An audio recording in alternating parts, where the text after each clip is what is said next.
የኔ እምነት የኃጢአት ባሪያ ነሽ ስለማይል እኔ ያመንኩበት የኔ ባሪያ ነሽ ስላለኝ እኔ እሱ ባሪያ ነኝ። ኃጢአተኛ ነሽ ሲለኝ ደግሞ ኃጢአተኛ እንደሆንኩ ያመንኩ ጊዜ ደግሞ ተውበታለሁ። ተውበት የሚባል ነገር አለ። ሚንስ በእናንተ ቋንቋ ልንገርክና ንስሐ ትገባለህ።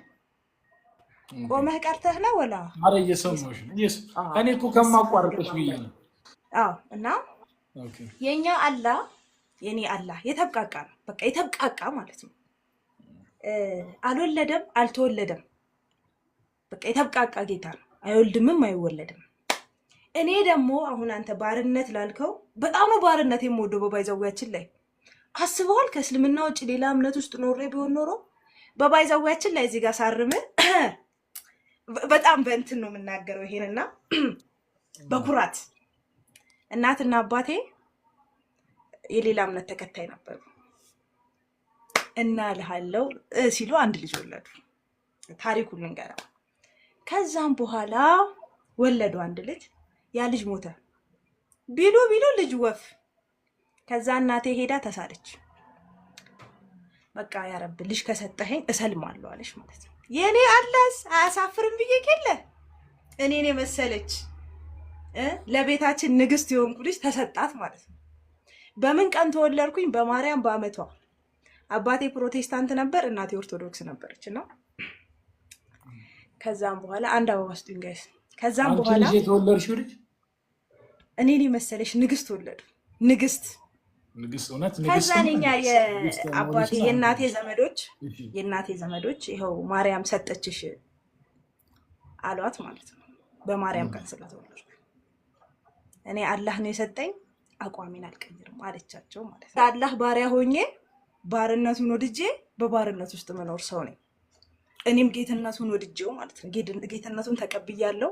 ጌታ መሆኑን አምኛለሁ። ለአንተ አምላክም ለእኔም ጌታ የሆነውን አላህ ሱብሓነሁ ወተዓላን ተቀብየው በቃ ባርነቱ ተመችቶኝ ነው የምልህ። በቃ እንዴት እንደያዘኝ ደግሞ ብነግርህ ሱብሓነከ ረቢ እንዴ አቀማጥሎ ማለት ነው። እና ወንጀል ሰርቼ ምናምን ሁላ ማለት ነው ማውራው ከሱና ከሱ ጋር ብቻ ነው። በቃ ቀጥታ ያ ረብ ይሄን ወንጀል ሰርቻለሁ አፉ በለኝ እለዋለሁ ማለት ነው።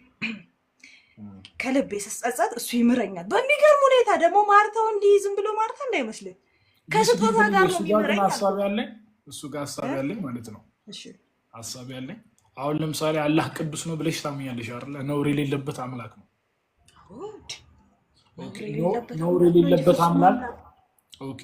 እኔም አምናለሁ፣ አንቺም ታምኛለሽ እሱ። አሁን አንተ ግን አይደለም። ቆይ አንዴ አንተ ግን አላህ ሱብሓነሁ ወተዓላ ነውር እንደሌለበት ታምናለህ አይደለ?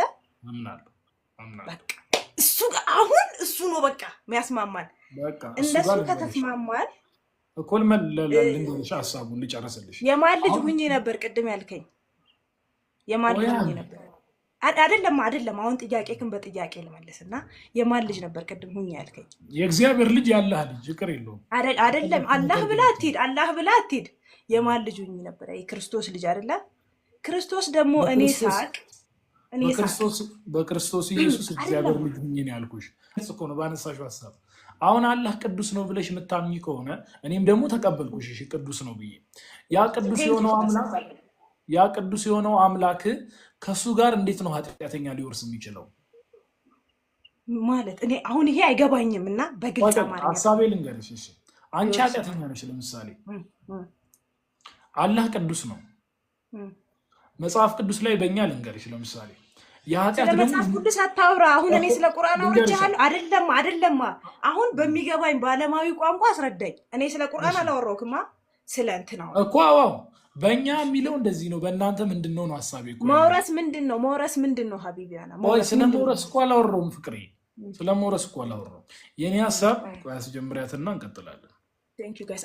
አሁን አይደለም ሐሳብህን እናስጀምራለን። አንዴ ሐሳብህን ግን አንዴ እሺ አክሴፕት በያታ እንትን እንዳትይ እኮ።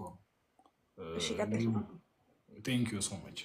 እና የኔ ሐሳብ ምን መሰለሽ፣ አላህ ቅዱስ ነው ካልሽ ኃጢአተኛ ከሱ ጋር ሊወርስ አይችልም። አንደኛ ነገር ደግሞ ምንድነው የሚወርሰው? ይሄ ኃጢአተኛ ከፈጣሪ ጋር ምንድነው የሚወርሰው? አስረዳኝ። እሱ መውረስ ምንሽ እኮ ከእርሱ ጋር የዘላለም ሕይወት እድል ፈንታ የለውም ማለት ነው። ኃጢአተኛ ከሆንሽ ለምን መሰለሽ እምነት አይገባም እያልክ ነው? ቴንክ ዩ እሱን ለማለት እየፈለኩ ነው ያለው። ይልክ ሞተንም ጀነት ስንገባ ዲምፕል አንቺ እኮ አሁን እኮ ስህተት እየሰራሽ ነው። እኔ ሰማሁሽ እኮ የኔንም አይደል እንዳረሳ እኮ ነው። አሁን ራሳ ይመርሳት ትልቅ ችግር አለ። አሁን ነገርከኝ አንተ እረሳለሁ ሳረሳ እኮ ልመልስልህ ይቀጥልሽ። እዛው ነው የምጠይቅሽ፣ ችግር የለውም። እና አላህ ቅዱስ ከሆነ የዘላለም ሕይወት ወራሽ የሚሆነው ወይ ገነት የሚገባው ሰው ቅዱስ ነው መሆን ያለበት። ምክንያቱም በገነት አሁን አላህ አለ የምትይ ከሆነ በእሱ ጋር ልትኖሪ የምትችይው ቅዱስ ከሆንሽ ነው። ለምሳሌ አንቺ ደግሞ ኃጢአት ይቅርታ፣ እሺ አንዴ ሳይጠፋብኝ ልመልስልህ። አንዴ ሳይጠፋብኝ ጥያቄ አይደለም በጣም ይቅርታ። አይ ነው ግን አንዴ ላርምክ ነው አይደለም ላርምክ አንዴ ይልክ አንዴ እኚህ 7 ምድራት አላህ ኩርሲይ ላይ ነው ያለው። እኔ ከአላህ ጋር ጀነት ውስጥ አልኖርም። ና አስጨርሰኝ አለው። ኧረ እሺ ይልክ ይሄ 7 ምድር አለ አይደለ? 7 ምድር ላይኛው ሰማይ ላይ ሲቀመጥ ሳንቲሞች አሉ አይደለ? ጋሻ ላይ የተቀመጡ ሳንቲም ያክል ነው። 7 ምድሩ ጋሻ ላይ የተቀመጠ ሳንቲም ያክል ነው። 7ቱ ሰማይ ደግሞ ኩርሲይ ላይ ሲቀመጥ አላህ የተቀመጠበት ቦታ ላይ ሲቀመጥ አሁንም 7 ትንንሽ ሳንቲም ነው። አላህ ደግሞ ያለው ከዚህ ሁሉ በላይ ኩርሲይ የሚባለው ቦታ ነው። እና እኔና አላህ ጀነት ውስጥ ልንኖር አንችልም። አላህ ያዘጋጀልን ቤት ነው ጀነት። ተግባባ? ሀሳብሽ ሚስ ዲምፕልዬ ኃጢአተኛ ከአላህ ጋር ትኖር ያለሽ አትበላ። እሱ ፍጡር እኮ አይደለም ፈጣሪ ነው። አንተ ቆይ አንዴ በቃ እሺ፣ አትኖሪም ችግር የለውም ተውኩት በቃ እሺ። አሁን አንቺ ወደ ገነት ለመግባት ኃጢአተኛ ብትሆኝም ችግር የለውም ማለት ነው። ተውበት የሚባል ነገር አለ ብያለሁ። ንስሐ ስትገባ ቆይ የአላህ መገኘት ፕሬዘንሱም የለም ነው እንዴ ገነት ውስጥ ሀሳብሽ? ይልክ ነው እንድም ጀነት ማለት አላህ ለባሮቹ ያዘጋጀው ቤት ነው። ቤት አላህ ያዘጋጀው ቤት ውስጥ ለመኖር ቅዱስ መሆን አይገባሽም? ይገባሻል። ቅዱስ ለመሆን ደግሞ ተውበት አደርጋለሁ እያልኩህ እኮ ነው ሀቢቢያና። ከኃጢአት ራሴን አጸደዋለሁ። አላህ ደግሞ መሐሪ የሆነ ጌታ ነው እያልኩ ነው። ኃጢአትሽ በምንድን ነው የሚጸደው? በተውበት። ተውበት ምንድን ነው? ንስሐ እንዴ ንስሐ ምን ብለሽ እየገባሽ ነው? አሁን ለምሳሌ ልንገርሽ፣ አላህዬ ማረኝ ይሄን ወንጀል ይልክ። አሁን እናንተ ወይ ቸርች ሄደክ ወይ ሰንበዴ አንድ አባስጡኝ እናንተ ወይ የሆነ ቦታ ሄዳችሁ ለሆነ ሰው እንዲህ ኃጢአት ሰርቻለሁ ትላላ። እኔ ደግሞ 2 ረካዬን ሰግድና አላህዬ ይሄን ወንጀል ሰርቻለሁ ይቅር በለኝ ብዬ ከልቤ ተጸጽቼ እየየ ስል ይምረኛል። ከልቤ ከሆነ ቴንክ ዩ ሶ ማች። በቃ አሁን አላህ ለቅድስና ያለው ልክ በዚህ ሴንስ ነው ማለት ነው። አሁን ደግሞ ይኸውልሽ በክርስትና ስንመጣ እግዚአብሔር ያለው የቅድስና ልክ ልጅን መስዋዕት እስከማድረግ ነው። ለምን መሰለሽ መጽሐፍ ቅዱስ ላይ የኃጢአት ደሞዝ ሞት ነው ይላል። ሰው ኃጢአተኛ ከሆነ ኃጢአት ከሰራ ሞት ነው የሚገባው። ለዛ ነው ሞት ወደ ዓለም ሁሉ የገባበት ዋነኛው ሪዝን። ሞትን ደግሞ ማሸነፍ የምችይው በምንድን ነው? ደምን በማፍሰስ ነው። መጽሐፍ ቅዱስ ላይ በምሳሌ ደም ካልፈሰሰ ስርየት የለም ይላል። ለምሳሌ ደሙን ናይቆያ ልጨርስልሽ። እሺ አንተ ደም ላፍስሰው አይደለም ልጨርስልሽ። ደም ካልፈሰሰ ስርየት የለም ሲል ሪዝኑ ምን መሰለሽ?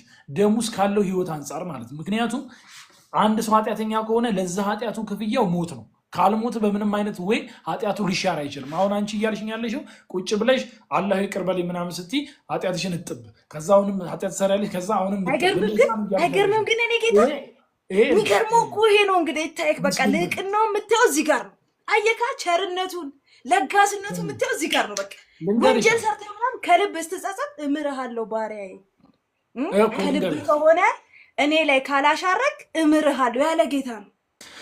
እግዚአብሔር ደግሞ ለኃጢአት ያለውን ጭካኔ በልጁ በክርስቶስ ኢየሱስ ደሙን አስፈስሶ አሳይቷል። ያ ደግሞ ምንድን ነው? ቅድም ያልኩሽ ደም ካልፈሰሰ ስርየት የለም። ደም ደግሞ ስርየት የሚያስገኘው በውስጡ ካለው ህይወት አንጻር ነው። ምክንያቱም መጽሐፍ ቅዱስ ላይ የሰው ህይወት ያለው በደም ውስጥ ነው ይላል። አይተሻል? እንዳታቋርጭ እንደ መቻ ቆይ ነው ወንድም፣ ቀጥል እንጂ ምን ሆነ? ከንፈሬ ላይ ነው እንደ ያለው ንግግር። ቀጥል ዝም ብለህ ይኸውልሽ በደም ውስጥ ህይወት ስላለ ያ ደም ሲፈስ ደግሞ ህይወት ነው እየፈሰሰ ያለው። ለሞት ቅጣት ለኃጢአት ቅጣት ሞት ነው እንደተባለው ያንን ሞት ደግሞ ክርስቶስ ኢየሱስ ለእኔ ሞቶልኝ ነው ህይወት ማገኘው። አሁን እግዚአብሔር ቅዱስ እንደሆነ የምታየው ልጁን ኢየሱስ ክርስቶስን በመስቀል ላይ ደሙን አፍስሶ መስዋዕት ሲያደርግ ነው። ያ ምንድን ነው የሚያሳየው? አንቺን ወዶሻል፣ ነገር ግን ኃጢአትሽን አይፈልገውም። ለምን? እግዚአብሔር ቅዱስ ስለሆነ። ሰው በክርስቶስ ኢየሱስ ሲያምን ኃጢአቱ ይነጻል። የዛኔ እንደ እግዚአብሔር ቅዱስ መሆን ይችላል በክርስቶስ ኢየሱስ ደም ማለት ነው። ያለበዛ ግን ምንም አይነት ወይ እግዚአብሔር የመጨረሻ እድል በዚህ ካልሆነ በቀር ምንም አይነት እድል አላዘጋጅም። ሀሳብ የገባሻል። አሁን ሰው በክርስቶስ ኢየሱስ ሲያምን የሚነጻበት የእግዚአብሔር ልጅ የሚሆንበት ሪዝን ቅዱስ የሚሆንበት ሪዝን ከደሙ አንጻር ነው፣ ከፈሰሰው ደም አንጻር። አንተ ኢየሱስ መሞቱን በምን እርግጠኛ ነው? የእግዚአብሔር ቃል አለ፣ መንፈስ ቅዱስ ደግሞ አበራልኝ። ስሞት ጀነት እንደምገባ እሱ ቃል ገባልኝ። የፈጠረኝ ጌታ ቃል ነው አይደል? አንተ ቃሉን አምነህ ነው ትገቢያለሽ ማለት ነው። ገባለሁ። በቃ ቴንክ ዩ። ቅር አለህ? አሁን ይሄንን ያልኩሽ እኔ የመጨረሻው ሀሳብ እግዚአብሔር ነው። አሁን አላህ ቅዱስ ነው። ጃኔት አባቴ ነው። እሺ ወተህ እኔ ቤት ትመጣለህ፣ ከጃጋ ታወራለህ። እኔ አሁን የእውቀት ደረጃ እንደማይፈቅድ በጣም 999 ጊዜ ነግሬሃለሁ። እሺ አንዴ አሁን ያወራሽው ሀሳብ በጠቅላላ ከና ኃጢአቴ ወደ አላህ ገባለሁ እያልሽ ከሆነ አንቺ አላህ ምን እያልኳት ታንቀላፋለች አለ። አንተ መጥፎ ቃል እንድትጠቀም አገፋፋኝ። በእናትህ እግዚአብሔር ማለት ነው ይምረኛል። ሃይ ሰሚኝሽ፣ እግዚአብሔር ማለት ነው በቅድስና ሲሪየስ የሆነ አምላክ ነው። አትሸውጂ እህቴ። በልጁ በክርስቶስ ኢየሱስ ካላመንሽ ማለት ነው አሁንም እንዲሁ ልጁ መውለዱን አንተ በምን እርግጠኛ ነህ? ሲያስረግዝ በቦታው ነበርክ? አንተ መውለዱን በምን እርግጠኛ? የእግዚአብሔር ልጅ መሆኑን በምን እርግጠኛ ነህ? ኢየሱስ የእግዚአብሔር ልጅ መሆኑን በምን እርግጠኛ ነህ? ልጨርስልሽ፣ ሀሳቤን ልጨርስልሽ። እሺ አሁን ይኸውልሽ ሚስ ዲምፕልዬ፣ በምንም አይነት ወይ ማለት ነው እግዚአብሔር ባዘጋጀው በልጁ በክርስቶስ ኢየሱስ ካላመንሽ አሁንም ቢሆን አላህ ያለሽ እንጂ የዘላለም ሕይወት ወራሽ አትሆኝም። ያለበዛ እንዲሁ እንደተመኘሽ ወንድ አታምልክ እያሉክ ነው። አሁን እኔ ቤት ያሉ ሰዎች ወንድ አታምልክ እያሉክ ነው። የኔ ወንድም አሁን ልክ ኢየሱስ ወጣ። ይህ ሀሳብ ሳያስጨርስ ወጣ። ጃይት አለ ጃ አለክ የለም ጃ ካለክ ላክልኝና እዚህ ጋር ከሱ ጋር ለሚርመጠመጡት የሆነ ነገር በላቸው። ድራሽ ደግሞ ከአላህ ጋር ጀነት ትቀመጫለሽ ይላል እንደ ይሁ የቆሎ ጓደኛው አደረገው እንደ ጀሊሉ ራሱ ሰው ግን እንዴት ነው የሚቀጥፈው? እና እናንተ የምታመልኩትን ነገር እወቁ ወይ ደግሞ በቃ ትክክለኛ እምነት ማለት እስልምና ነው። ያው ተቀላቀሉን፣ እኛ እንቀበላችኋለን። ወላሂ ላዚም በደንብ ነው የምንቀበላችሁ። ችግር የለብንም። እስልምና ሰፊ እምነት ነው እና ደግሞ አናስገድድም። እኔ ሰው አላስወጣም፣ እራሱ ነው ማያለኝ። ሙስሊም ምን ያህል ታማኝ እንደሆነ እንዳይ ስለፈለኩኝ አላስወጣም። ቃሌን አከበርኩኝ። እንደዛ አፉን እየከፈተ ማለት ነው። ገባ? እሱ ራሱ የሚጠይቀውን ጥያቄ የማያውቅ ደነዝ ነው። አሁን ገና ኡስታዜን አከበርኩ። ለዚህ ቀን እንደሚጠቅመኝ ያውቅ ነበር። ተውሂድ ነው መሰለኝ የቀራሁት። ቺን ረህማ መስጂድ ቺን ፓርት ጃሂል አይደለሽም። ቴንክ ዩ ዳሎንኩማ ተፋየትኩ እኮ ከሱ ይሻላለሁ። እንደሱ ጃሂል አይደለም። አስባችሁታል? እኔ ቀድሜ መጥቼ እንግዲህ እኔ አሁን እሱን በልጧሉ። ገና 22 ዓመት ልጅ እኮ ነው። የቂጡን ያልጠረገ ልጅ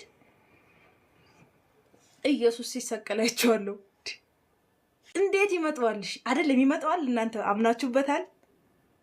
እንደ ሴት ይስራሽ። ታነቅ ምራዘር ታነቅ። ባይሆን ራሳችሁን አሸውዱ። ተፈጣሪ ስለሆነ ፈጣሪውን ተከተሉ። እኔ ለእናንተ ብዬ ነው። እውቀት ደግሞ ቢኖረኝ ፈትፈት እያረኩ አጎርሳችሁ ነበር። ወፍ ኢምፒቲ ሆኖ ነው እንጂ